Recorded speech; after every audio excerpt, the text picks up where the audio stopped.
I never thought my best friend would betray me, but I definitely never thought I'd have the power of a literal goddess to sentence her for it. We had just survived a terrifying plane crash deep in the Amazon, and somehow the rich jerk I was with still found time to flirt with the girl who made my life hell. But the world truly tilted when a group of stone-faced tribesmen emerged from the trees, saw the snake tattoo on my arm, and dropped to their knees, bowing.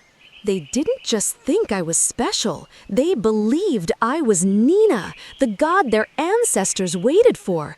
And suddenly, I was being pampered in milk baths while Chloe and Jay were relegated to the outskirts of the camp. The power was intoxicating, but I quickly learned the cost when a single wince from me led to a terrified villager being dragged away, screaming for mercy. I tried to ignore the true horror of my new role until Chloe snuck in, demanding we escape, and then she dropped the bomb that destroyed me. You didn't just ruin our friendship, Kayla. You ruined everything. My brother is still in a coma because he tripped over you that night. I was paralyzed, overwhelmed by a guilt I had carried for years. But instead of seeing my pain, Chloe just looked at me with pure disgust, spitting on my cheek before she stormed out. The next day, during the blessing ceremony, I looked out at the crowds who worshipped me and realized I finally had the power to stop her cruelty forever.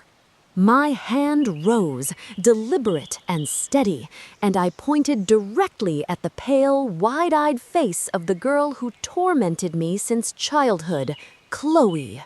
She didn't resist as the men approached her. She walked with a terrifying composure, her eyes locking onto mine, daring me to go through with it. I met her stare, wiped the last of her spit from my memory, and gave the leader the silent, ruthless signal to drag her away to face the tribe's horrifying punishment.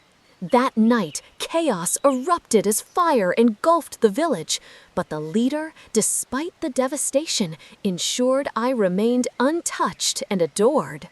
But when I saw my friend Huna being punished for protecting me, I finally rejected the crown and used my godly influence to overthrow the ruthless chief.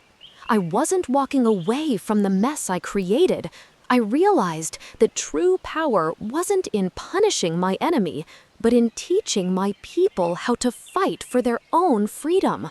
If you suddenly became a god with absolute power, would you use it for revenge against your bully, or would you try to change the world for the better? Share your story in the comments below.